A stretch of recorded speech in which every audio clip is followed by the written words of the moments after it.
Hey, happy Wednesday. It's Brian Mudd. This is the video cheat sheet for Wednesday, August the 10th. A lot of things have happened recently. Everything seems to change every day. So the stock market ended up starting a little bit higher yesterday. Then we get the Fed announcement just after 2 o'clock. What ends up happening? Market tanks immediately thereafter, only to rebound to gain more than 400 points over the course of the next hour and a half before the close of trading yesterday. What's really going on here? Well, a couple of things have been happening. One of which I gave you a heads up on a few weeks back. And that is the reality that we are set up for not only an extended period of time in which we may not recover at all, we're probably in a period of decline right now. Whether we enter a double dip recession, we have 1 quarter where we have negative economic growth. Remember, by definition, to be in a recession, you have to have 2 consecutive quarters of negative growth. Maybe it turns out to be 1 that we get somewhere along the way. Regardless, the Federal Reserve confirmed a couple of things yesterday. Number 1, that we're not in any kind of real and sustainable recovery right now. Or else they never would have said that they're going to keep interest rates effectively at 0 until 2 years from now, middle of 2013. But that also caused a couple of other things to occur. One of the things I've been talking about right along is in the event that you need money that's invested in the stock market short term, that's the point at which you probably needed to move to the sidelines because you can't count on rational behavior day to day taking place. Over the long run, great companies will be valued accordingly. But in the short run, there's no telling. So if you needed money that's in the market to pay your bills this week, to buy a car, make a down payment on a house, that's when you probably needed to get to the sidelines. But if you stayed in, what have I been talking about? Companies that have more cash than debt. Companies that are growing top line year over year. Companies that yield more than you can get without taking on any risk. And that's the biggie. And that turned out to be where the real win was had yesterday. So when the Federal Reserve announced that they were going to keep interest rates at 0 for another couple of years, effectively what they did is they said that if you put your money in a savings account, you're toast. You can't earn anything there because rates aren't heading higher. If you have money in CDs, you're going to continue to earn less than the rate of inflation on average. So really, and even treasuries, you go and get a 10-year treasury, guess what? You get 2% interest. That's also below the historic rate of inflation, so you're losing money there too. The only option at that point, if you need yield, especially with a lot of baby boomers heading into retirement, we need yield, right?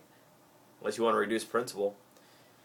That's where you have to turn to those companies I've been talking about. The great yielders that are great companies that have more cash than debt. And so that turned out to be the market reversal yesterday. And hopefully that helps explain things a little bit. So I don't know if you take more bad news out of the fact that what I've been talking about is confirmed, which is a pretty crappy economy for the next while here, or that the stock market probably has had the worst case scenario taken off the table, at least short term.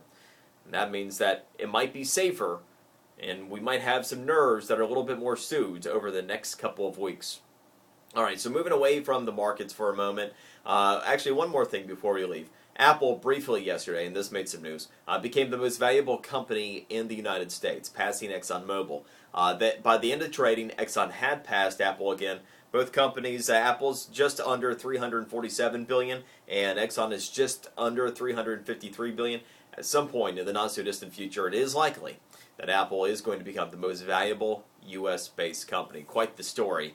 And it reminds me of when we went back to the dot-com era in the 90s where people were saying, hey, what's going to be the first $1 trillion company? And we've got a long way to go, but be interesting to watch the race and see who the next challenger is to Apple in coming years. Meanwhile, I do want to touch on real quick some of what's going on in Iowa right now. You know that all the Republican GOP contenders are out there trying to jockey for position. It is now apparent that Rick Perry is going to be getting in the race. He will be announcing no later than Saturday. And that'll probably have your GOP field set.